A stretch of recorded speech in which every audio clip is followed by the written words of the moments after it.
Ladies and gentlemen, nerds and neckbeards. Welcome to another episode of Westworld. Wheneverly.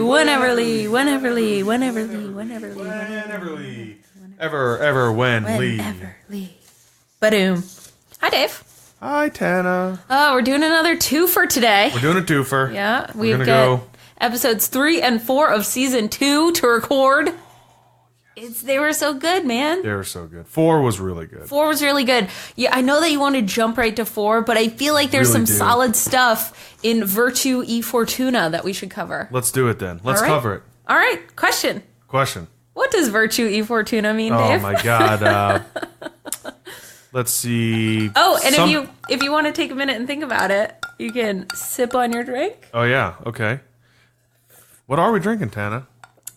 Well, in honor of episode 4, we are drinking Johnnie Walker Black with just a single ice cube. One giant ball ice cube.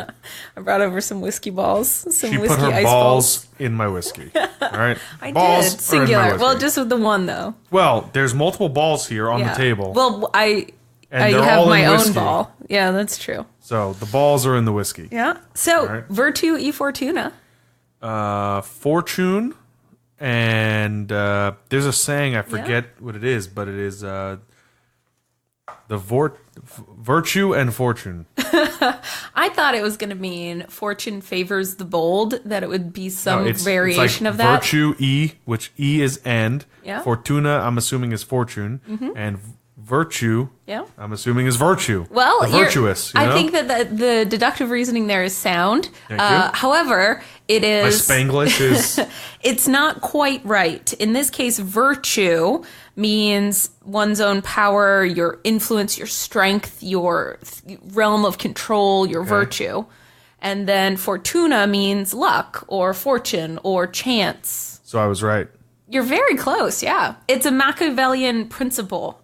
His formula for success is to maximize your power, your virtue, while minimizing the chances that, you can't control, things like luck. I see. And so I think, they're obviously named it this for a lot of reasons. The big battle happens in this episode. Yeah. And so I think Wyatt/Dolores is trying to maximize her sphere of influence, her control, and leaving as little to chance as she can. She does a great job, basically, by sacrificing the entire Confederates. Yeah, and in a brutal way. I was taken aback because maybe we should talk about Dolores a little bit, because what is your take on her character this season? Bit of a letdown? She's less like... I guess I just don't know what she's doing. Yeah. It's kind of like, she's like, it's a weapon. We're going to use it against him. Yeah. A friend of mine, showed it to me, and therefore I remember. She got weird. But she did get a little weird. And, Maeve feels familiar, and, she's sort of leaning into a sort of crazy storyline as well. It's almost they made too much of a radical change with Dolores. She's just... And she's got the hippy dippy. So is it a Jesus character? Is it like the crown of thorns on Blondie number 2? Is that the issue? Is that the sort of aesthetic they're going for? I guess. Hippie flower child. Crown of thorns but with also blood, like a bloody thorn crown. Yeah, I'm not too sure what they're doing with her. Yeah. It's almost. I think you hit it. It's almost disappointing. Yeah. I don't know. So. I'm way more interested in the other storyline. Yes, exactly. I'm least interested in Dolores this season. I want to know what the fuck's going on with Bernard. Yes. I want to know what the fuck is going on with G.I. Joe. Yeah. Which we get a little taste of. Yes, in episode 4, right? which we will get to. So in the first thing in Virtue e Fortuna in episode 3, we open for the very first time we've ever seen a different park. Yes. We open with the 2 peacocks. Raj Park. Right? Yeah, and we're in the new, I don't know, they're Bengal hunting. It's like India or Africa or something like that. Yeah, sort of a safari India vibe to it. I thought it was very... and who's this lady? And why is she so important? I have to tell you, I am so frustrated that we didn't podcast before episode 4 came out because I have who is this woman as a question mark, and look at my very first note. Could she be Man in Black's daughter? As soon as I saw this episode, I knew who this bitch was. Well, how did you know? What gave it away? What was because he had been because there's no reason for this woman to show up at the end of an episode and then for us to open on a new character that doesn't have any connection to the storyline. Okay. And so I looked at her look, and I know that we had met the mom in episode 1 or 2 of this season, and she looks like a blend between William, and she's the right age, and here she is in the park on a mission. So I was like, this is Man in Black's daughter. So you deduced it, is what you're saying. I knew who she was immediately. To me, I was just a little confused. I was like, is she a CEO? Yep. She's obviously important because she's got that notebook. She's got a notebook. She makes this comment like the park's trying to keep us apart. Yeah. Or the dude says that. The dude says that, the park must not want us talking together. It opens on that one, like, white guy, and he sees this woman sitting at a table, and he makes his way over to her and sits down, and we've never been in this park before, we've never seen these people before. I love that the scene opens between 2 animatronic peacocks. Yeah. Right? Like, it's perfect. The symbolism is wonderful. And these 2 human, like, she is anti-robot. She is so aggressively anti-robot. She shoots the guy with a fucking gun. She's not anti-robot, but she's gonna give her DNA. So as soon as I saw that scene, I was like, she knows what this park is really doing. She knows what it is, right? Because she's like, I'm not gonna fuck a robot because they're gonna record my DNA, and I know what the fuck they're doing. And that's why she shoots the guy before she has sex with him, right? Yeah. She's like, before, you get some of this. Yeah. And I like that it's crazy. If it had been 12 hours later, she would have fucking killed him. Because then people start dying the next morning. So it's interesting. Yeah. It's interesting. How does that, I'm curious how that works. So was she there the night of the gala, just in a different park? No.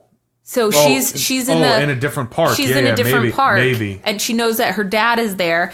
With the opening, this dialogue is fascinating. The men, I was reminded of when Britpop first meets CEO Lady and is like, I know what storyline you like. Yeah. And she says very little. She just lets him blow smoke. Yeah. And so the same thing is happening with Emily, with this, Man in Black's daughter, and this guy. And he's like, oh, you're here, hunting for something? And she's like, you could say that. Bengals? Like, he's filling in all the blanks, and she's like, I have time to kill, among other things. Yeah. And he's like, oh, you're here after Bengals, and so, he sort of makes these assumptions. And I think it's brilliant how they've been doing this.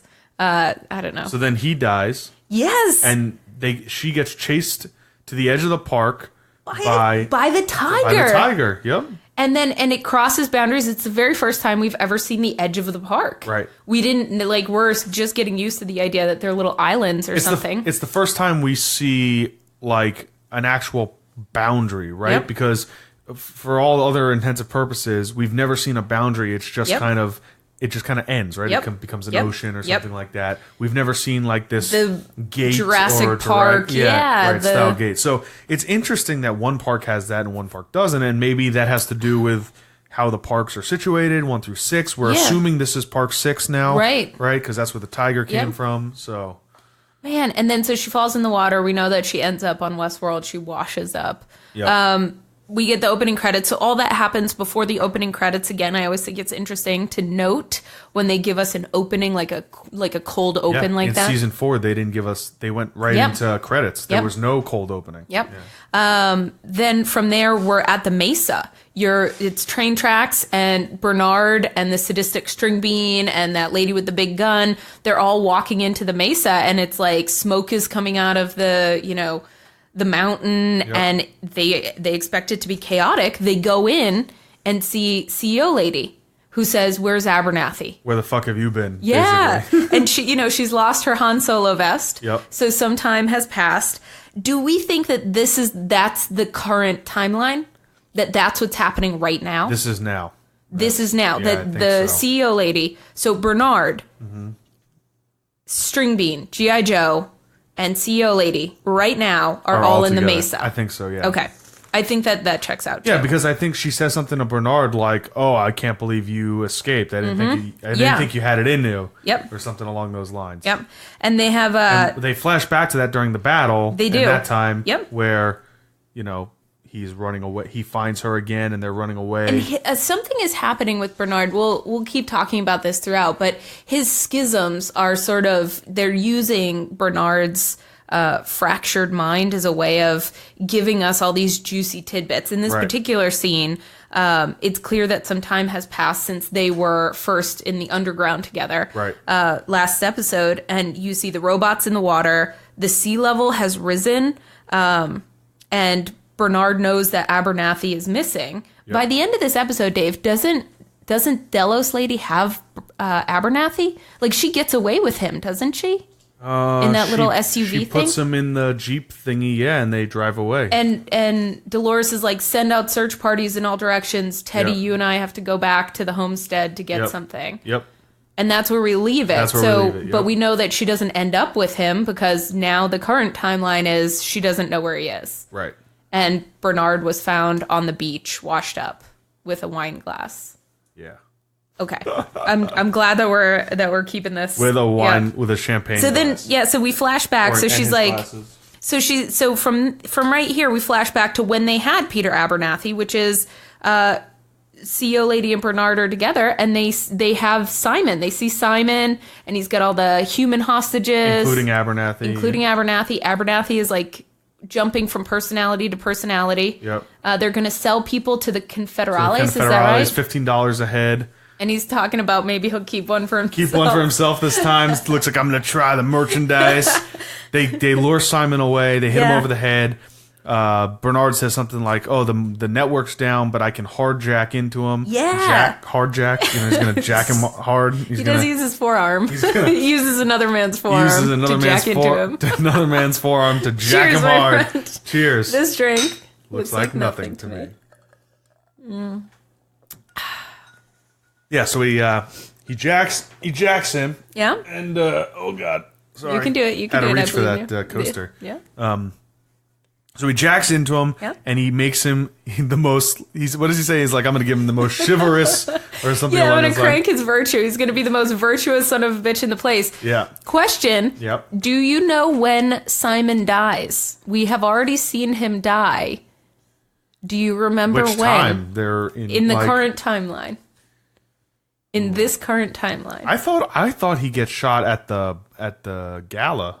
So he gets shot. He survives the gala. Yeah. He does get shot at the gala, but they bring him back because the lady shoots him in the head or something. But then by the end of the season finale, he's back up and is cheering when the robots are rising up. Yeah. In the very first episode, he is defending the virtue of one of the hosts while the recon team shoots him in the head. And Bernard, he's one of the guys I noticed in the background is Bernard is sort of horrified by the slaughter of hosts, so we know Bernard's a host, but String Bean doesn't. That's and he's right, walking along. Beach. Yeah. He's defending the host. And because he's virtuous because he got jacked up. That's right. And so we know that Simon makes it to the end. We know that he's he could keep coming up in the fractured timeline. Right. But that's how, but he it already looped back on itself for the careful watcher. Which you are. I love this show. There's so many layers here, and we're getting back into the good and evil shit, and the God and the reflection of the devil. Mm-hmm. Oh, there is some juicy stuff, David. Talk to me about Forlorn Hope. Forlorn Hope. Who wrote this place? I don't know. Probably Question. Britpop. What does the word Stump Dave? Stumpin' Dave. What does the word forlorn mean? Ooh, given up, like it's too far gone. It's hopeless. Mm-hmm. Unlikely to succeed or be fulfilled. Yep. Hopeless. I thought of you. You know why? You thought of me when the word hopeless came up? What the fuck, Tana? I'm going to see if you can put it together. The place is called Fort Forlorn Hope, which I looked up on my local area network. No, my land network. Which is local area network. You don't say Network. land network. So you wouldn't say... Hopeless hope? Yes, you wouldn't say Forlorn Hope. Fort Hope. Hopeless hope? I guess it's different. It would be Hopeless Hope, but like it doesn't make any sense. Fort Hopeless Hope. Yeah, but it's you're saying forlorn, so it's like... It's not necessarily Hope. hopeless. It's like gone, right? Forlorn. So it's different than saying your land network. I guess right? I guess unlikely Local area to succeed. network. Hope is how you. Yeah. Yeah. So your local area computers on a network would be the way to say it. No. That's analogous. You're butchering. If it was the SATs, you're butchering. I'm pretty sure we just passed with 100%. Ding, ding, ding, ding, ding. You got it. Yeah. Woohoo. Oh, all right. So we there's a donkey. There's Britpop. There's a donkey. There's Hector, a bottle of liquid courage, and Maeve. How cute was this scene? Ugh. I mean, I love Britpop as a little donkey boy. I love it. He's adorable. Hung donkey boy. Ghost Nation arrives. Yep. Maeve freaks out because Yeah, she's fucking got some, Ghost Nation. She's got some history. I love that these guys are like talking some language. We don't know what it is, and then fucking Hector steps up and he's like, "Don't touch each other now," or whatever the fuck he says. What was the movie they made about? Was it Navajo? The language that nobody else in the world had ever spoken. It's like some war movie where I don't know, indigenous people were speaking. I don't know, Navajo, and no one else, you can't decode it. There's like there wasn't any way for, I don't know, people to break that code. Interesting. I don't know. It would have been nice if I knew what movie it was. Yeah. Except we find out later that he's not the only one who knows the language. That's right. Emily, smart as a whip. I think her name is Emily. We're going to have to come up with a clever nickname for her. Yeah. We'll wait to see. The group, daughter? Daughter? I don't know. Hello, daughter. Isn't that what he says? And she goes, she says, hello, dad. Hi, dad. Oh, which I already knew was the daughter. Is that the moment where you realized, or were you like... Because there were a couple of clues sprinkled throughout. Lawrence says to him when they're in the church... Don't you have a daughter? Yeah, I remember you have a daughter. And Man in Black's like, you fucking remember that? Yeah. Because Lawrence is having his awakening, too. It's just happening on a different level. Yeah, that's right. Ghost Nation comes. Anyway, okay, so Ghost Nation comes. Yep, they chase him away. They're the slowest Ghost Nation in the world, by the way. They're basically like, we'll let you guys go, but we need him. Yeah. He's coming with us. Yeah. And they're like, nope. We're coming. Maeve tries her superhuman, her Jedi admin trick. powers. Yeah. Again, she goes, Password. pseudo, you can't move. And they're like, does not compute. Password not accepted. Yeah, exactly. And they get into the elevator going downtown. They get into the little... Yeah, they run, they get into the elevator, and they're down there. Yeah. And then what happens? They're walking through that hallway for a long time. Yeah. And then we've got Hector and Maeve holding hands, right? And what is the scene? Let me see if I can find my notes on it, because it's so great. They're just, walking around, and he goes... What the fuck do you think you're doing? Oh, yeah, this part, right? Yeah. Yep. And they're like, Britpop. Fucking Britpop. Yeah. And Maeve goes, I'm wondering how an executive in his place of work doesn't have the slightest idea where he is. And he's like, I'm just looking for a landmark. Until we find a landmark, we're lost. But I mean this. What the fuck is this? Yeah. Both of you were written to be loners. alone. Yeah. It's in your code. And he's like, and you love Isabella. And they have this interesting exchange. What is going on in this scene? Hector's basically going through his code. He's like, oh yeah, I had a love once, but she did this, blah, blah, blah. And then as he's reciting this line, yes, Britpop starts reciting it as well. Like he's like, I wrote this for you, you goddamn it. Slams him up against the wall. And Maeve's like, careful, darling. He's fragile. And he's like, you don't know me. When I saw you people playing God, I decided... that, whatever. I will make my decisions for myself. And Britpop starts finishing his sentences. Yep. And with his, perfect charm and is like, here's this part that really makes the knickers wet or so, something utterly British. And he recites some line about love. And it could have been a fine scene to that point. Like they could have ended it there and it would have been fine. But Maeve sort of steps in and starts teasing him about who was your Isabella. Yeah. And he tells his sad story of a breakup. Yep. And, you know. So you killed her? Yeah. So you got revenge and killed her. Yeah. And then you created the man that you could never be and put them together. That's really sad. Yep. And so she's trolling him. And I love this dynamic. I think that there's some excellent character work that happened. I think Maeve is by far one of the best characters. Without question. And she has some of the best dialogue, right? And I mean, it's just... Without question. Oh, I'm so disappointed in Dolores. But I don't know. So, let me see. We've got the Isabella was a lie. Let me see. When I woke in the place where you played God, I realized Isabella was just some words in my head. That's my Hector impression. It's a good one. It's really good, yeah. And then he tells him, you know, he finishes his sentence for him and is like, so maybe I do know you just a bit. He human cock blocks Maeve and Hector, and then Maeve and Hector just, like, fall out of love. They're just, like, holding hands is stupid. And they're kind of sour on each other. It turns quick, man. Yeah. Feelings, they can just... You know, it's like a line of code. It's a line of code. That's what it is. Click. Yep. It's a switch. You hit the switch. Dolores, Fort Forlorn, a troop of prisoners gets brought in that night. And one of them is Abernathy. And who's the other one? Who's the other one? Bernard. Yeah.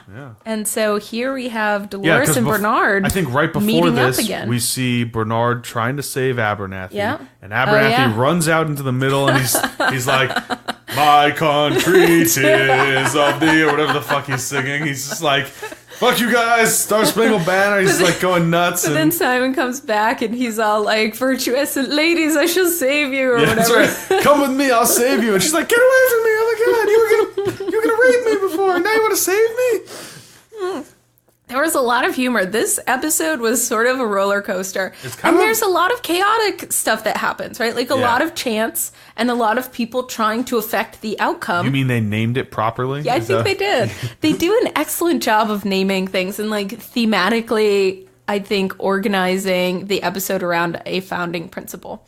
And I really appreciate that about this show. There's something very... Yeah. They did it a bit in Game of Thrones as well, which for me kind of... goes off the rails because it's not as good as the books. Not as good as the books. But this is not based on a book. I know, which is why... It is based roughly off of a movie. Is it? Yes. Oh, yeah, there was a Westworld, like a 70s or 60s. And there was also a Future World. Was like a prequel or sequel to it. Sequel or something like that. Huh. So. And there's... Michael Crichton's name is in the credits. Really? Yeah. But I don't know why. Did he write the original Westworld? I don't know. It's an interesting flat. Look for it next time you're watching. Yeah, I like. I see his name. Yeah. I see his name. He died. I know. Is he writing from the grave? I mean, maybe. Wait, did he die? He died, right? Yeah, yes. He died. He is very dead. Or did he? Maybe that's who they were printing. Oh shit! Twist! Westworld's a real place. Oh my god. Cheers. Where do you think it is in the world? Somewhere in Asia? Yeah, we went over this. I think it's like China or Japan or something like that. Yeah. International waters somewhere. Well, not international waters, but they bought the island from some government or something, I think. Let's see. Dolores and Bernard. She wonders. Dolores finds herself wondering, and I think I mentally will be coming back to this scene for the rest of the season, because Dolores says to Bernard, do you know anything about Arnold? Do you know anything about the guy? You have no idea about the guy you were modeled over. Mm-hmm. And he says to her, I'm the same as you. I was given a backstory, given a part to play. I am essentially just a host, just like you. I'm just playing my part. And, and I have to wonder. This is when Bernard is trying to hack Abernathy to fix him, to figure out what's going on, and he's like, oh, there's a level of encryption I've never seen before. This is crazy. I can't hack in. Blah blah blah. Dolores, they talked about this in the post episode where Dolores goes from general to being a daughter again. There's something she's schismatic about the way. She's like, Father, what did they do to you? Oh my God. They talk about the farm and what's in bloom, and it gets very sort of... And the cattle and all that stuff. Yeah, like it gets very, familial, but I don't know. And then, so she has Bernard try to fix Daddy Dearest, and so he eventually is able to unlock whatever is going on in his mind. He gets like a a one-time key. Yeah. And gets to see what's inside there. And we have no idea what his understanding of it is, just that he got a glimpse that it's this huge thing. Yep. It's this What is the data? What are they stealing? What are they trying to take off the island? I don't think we find out until the next episode. But do you have any guesses? I mean, even knowing what you know about, we're current with episode 4, we're talking about episode 3. What are they trying to get off the island? Consciousness. I mean, they are certain people's consciousness. I think they're trying to get host human DNA, and all that work that they've been putting into basically trying to make. Because we're making assumptions. Make Delos immortal, so right? In episode, we'll talk about episode 4 when we get there. Okay, Dolores and Bernard wonders if any of Arnold is in Bernard. There's a good moment when Dolores talks about talks to her literal reflection, right? Like they're doing, since the very first episode, we see Dolores seeing herself. Yeah. Reflection and the act of being reflected is, I think, central to the story, to what they're doing. Yeah, and bicameral mind. Yep, and in the next episode, we see Bernard sort of having the out-of-body experience that Dolores has been having, where she sees herself or is talking to herself. Well, he can't process his memories as memories because they don't have addresses. They're just kind of floating around. Yep. And so, like, she's talking with her literal reflection, and is just, I don't know. I don't know what's going on with Dolores. I hope she can pull out of this nosedive. It feels like a nosedive to me. I want there to be a bigger purpose for her. Yeah, for Maeve, even though it seems like she's got a crazy path. She basically lets the Delos army win. They kill all the Confederates, fighting in first. They steal. What was the point of staying in the fort?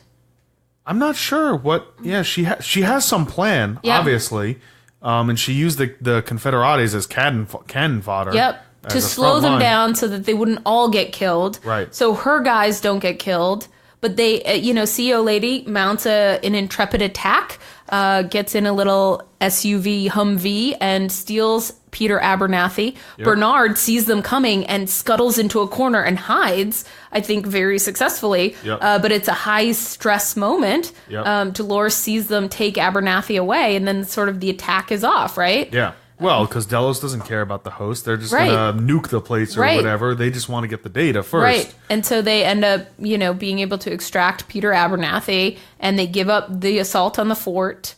And what is Dolores won here? What was the point of all this? Yeah. And now, so she tells Teddy, go kill these guys. Yeah, go kill the rest of these guys. Get rid of them. Did Teddy disobey her, or is he being programmed? What's going on? This is interesting because the question really is not did he disobey her, because he did. Yeah. Right? The question is, did he consciously make that decision, or is he still following his good guy programming? Because he parrots what she says. She says it's not their fault, they're just children. Yeah. And he makes the decision not to kill them in defiance of a direct order. Yeah, he says, you're just children. Yeah, we're not the same. You're just children. Get out of here. Yeah, get out of here. Don't come back. He's saying what she's saying. Right. But he's disobeying her order, so there's some gray area there. Yep. Man. And Dolores looks so disappointed. Right? Like, at the end, she's like, poor Teddy. Gonna have to kill you again. Why didn't she just unlock him when she had the behavior tablet earlier in the episode? They were in that, like, sector 19 or whatever, and she had the behavior guy, and she has one of the guys show Teddy something. Yeah. Why didn't she just unlock him then? I don't know. Maybe that's the point. The point is not to be unlocked by code, because then you're just code, right? The plan is follow the maze. And this is his awakening find your center of the maze, become your own person. Yeah. And that's kind of what she's going through, right? Arnold led her through this game. And why didn't Arnold just quote unquote unlock them, right? Yeah. I mean, clearly you can't be quote unquote unlocked. There's a process of self-discovery, self-identification, suffering.